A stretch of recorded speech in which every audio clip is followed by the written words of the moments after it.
Here to lead, here to see, hearts unite, voices ring, every praise, every song, lifting up, where we here to belong, lead, here to see, hearts unite, voices ring, every praise, every song, lifting up, where we belong. Bonjour. Bonjour. Alors, bienvenue à un nouvel épisode de Ball Being Worship. Leader. Yes. Aujourd'hui encore, on va se poser des questions et on va essayer de répondre à ces questions. Alors, sans plus tarder, on va commencer avec la première. Comment gérer les retours négatifs après un temps de ministère? Aïe, ça fait mal. Qui se lance? Alors, est-ce que vous avez une idée de retour négatif? Ah non, mais ma sœur, franchement, aujourd'hui, j'ai pas senti l'esprit de Dieu. Ça n'a pas été. Tu penses que tu vas bien? D'accord, ça c'est pas mal ça. Alors, si j'avais affaire à ce type de retour, je pense que je remercierais la personne. Merci pour de m'avoir partagé ce que vous aviez à me partager. Et je pense que j'irai dans...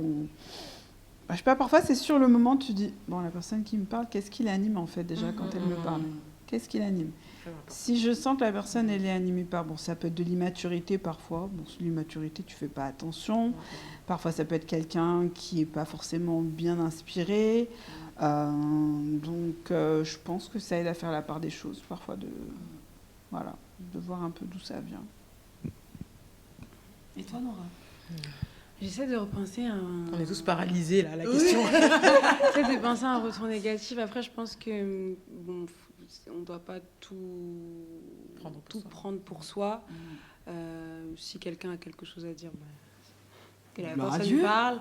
Mais je pense qu'il ne faut pas tout prendre sur soi parce qu'on peut vite après se culpabiliser ou commencer à se poser beaucoup de questions, à remettre en question la conduite de louange ou même peut-être notre appel. Ou, je ne sais pas, mais je pense que tout n'est pas à intégrer. Il y a des choses qu'on entend, mais qu'il faut tout de suite rejeter par la suite pour pas que ça produise quelque chose de négatif en nous.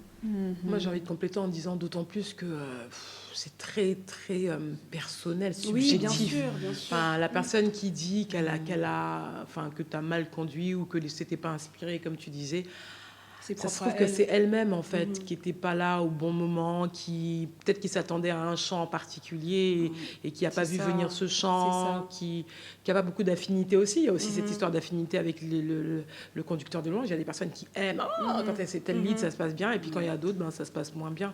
Donc je pense en fait que c'est déjà assez maladroit de se rapprocher d'un conducteur de louange pour lui dire que c'était pas bien, parce que voilà, c'est pas... Au final, c'est un avis personnel qui ne reflète pas forcément la réalité. C'est ça. C'est ça. Et je pense qu'il faut quand même rester ouvert, à contrario du coup, à des retours qui pourraient venir, par exemple, de personnes qui nous suivent au quotidien, de personnes dont on sait qu'ils veulent le meilleur pour nous. Quand c'est constructif. Oui, quand c'est constructif. Donc je sais pas, moi, le pasteur vient, il m'explique, il me dit, ah là, il y avait telle chose. Là, je serai plus ouverte parce que je sais que c'est quelqu'un qui a à cœur de me voir avancer et qui est constructif. Donc pour le coup, je pense que il faut savoir faire la part des choses. Donc on est d'accord qu'il faut avoir le discernement. Donc là, il y a vraiment la notion de discernement, la notion de ne pas prendre forcément les retours négatifs pour soi. Et surtout être conscient que, on l'a dit pendant les précédents épisodes, il faut être conscient que ce n'est pas... en fait, l'adoration qu'on vient porter à notre Dieu, tant qu'elle reste authentique, tant que ça vient de notre cœur, un être humain ne peut pas venir véritablement juger. C'est ton offrande, c'est l'offrande qu'on offre à notre Père. Voilà. Donc c'est important de prendre ça en compte. Oui, c'est vrai ce que tu dis, parce que c'est toujours important de se dire que l'adoration, la louange, elle est à Dieu en fait. C'est ça. Donc c'est Dieu, le premier interlocuteur, c'est Dieu. L'homme, lui, viendra apprécier avec des critères qui sont finalement humains ou techniques ou musicaux, mais il ne viendra pas apprécier la qualité, l'essence même de l'adoration, puisqu'elle est portée à Dieu. En fin de compte, c'est de se demander, est-ce que j'ai donné le meilleur de moi ? Et est-ce que, est-ce que j'ai apporté le meilleur de moi? Je pense que c'est ça. Très bien. Et justement, nous sommes toutes des worship leaders. Et il y a la jeune génération, hein, vous voyez, les jeunes sont en force maintenant. Je suis béni jeune. soit- Oh là là, Je suis jeune. ben oui, Bon, je excusez-moi, dis- je suis jeune. En tout cas, il y a de plus en plus de jeunes qui se lèvent aujourd'hui pour pouvoir annoncer la parole au travers du chant. Et ma question est de savoir, finalement, au sein de l'Église, du moins au sein de nos églises respectives, comment est-ce qu'on peut, comment déjà identifier un jeune talent, enfin, voilà, un jeune qui a ce don à la louange, Un jeune chantre. un jeune chantre, voilà, et comment le mentorer finalement pour qu'il soit un chantre à la gloire de notre Seigneur. Chaque fois, vous me regardez. On t'aime trop, Nora. Moi aussi, je vous aime. Je pense qu'il y a plusieurs moyens. Alors, moi, je pense au moyen le plus naturel, entre guillemets, où c'est la personne qui vient vers toi, qui voit en toi Un exemple. Et qui aimerait s'inspirer au travers de ce que le Seigneur fait au travers de ta vie. Donc, tu as les personnes que tu repères comme ça, et il y a des personnes... Il faut ouvrir les yeux, ouvrir les oreilles, et ensuite déverser ce que le Seigneur a mis en nous, en cette personne-là, pour que cette personne puisse s'inspirer de ce que le Seigneur a fait avec nous et puisse de son côté avancer avec le Seigneur et faire ce que le Seigneur a à faire avec lui ou elle. Après, c'est pas forcément un exercice facile. En tout cas, pour moi personnellement, c'est pas quelque chose de facile. De déverser ce qu'on a reçu en quelqu'un d'autre, ça, je trouve que c'est un exercice assez complexe. Mais comment tu mentorerais justement la personne, imaginons que tu as identifié un jeune qui a ce talent, qui a ce don. Comment tu mentorerais une personne comme ça? Même si c'est pas un exercice facile, tu l'as dit. Honnêtement, je demanderais au Seigneur de m'inspirer parce que pour le coup, je ne saurais pas comment faire instinctivement comme ça. Moi, je pense que... je vais prendre un exemple pratique. Moi, quand Nora a commencé sa conduite de louange et de l'adoration, alors elle avait sa patte et elle avait tout son package.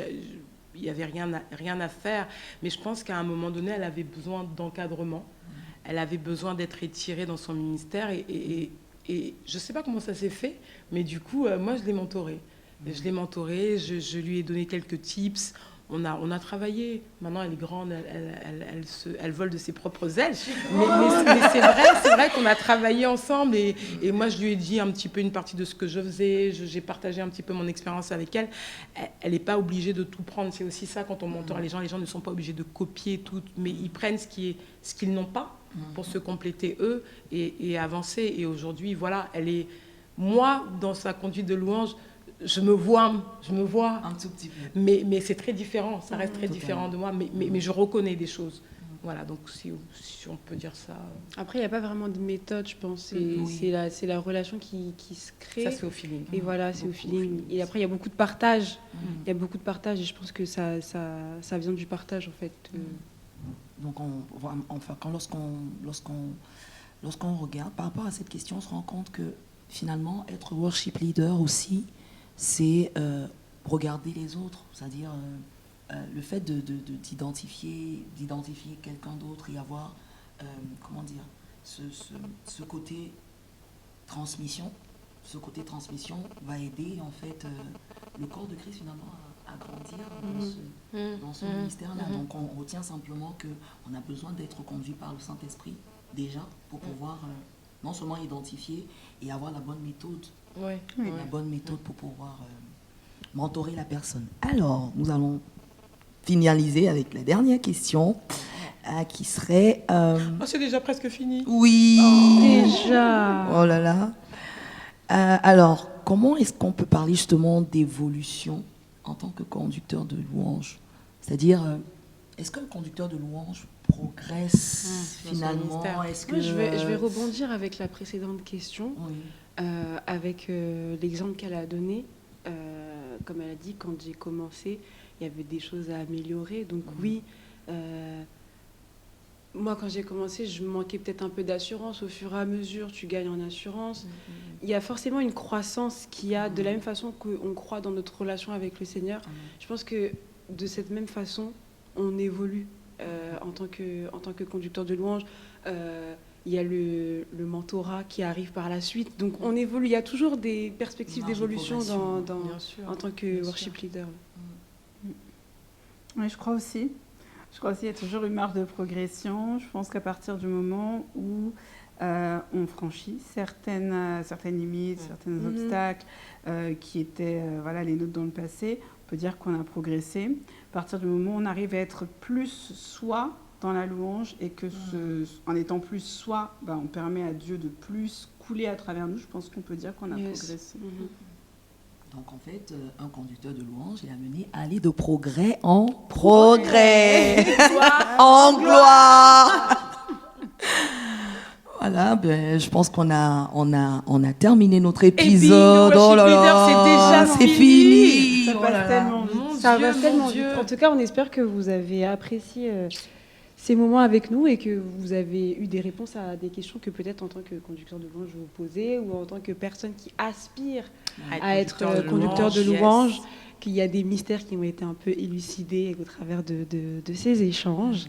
Et on vous dit à bientôt. Et si vous avez des questions, posez-les en commentaire. Ah oui, dans les commentaires, on y répondra. On y répondra. On prendra le soin d'y répondre. Et on se dit à bientôt. À bientôt. Pour Being a Worship Leader.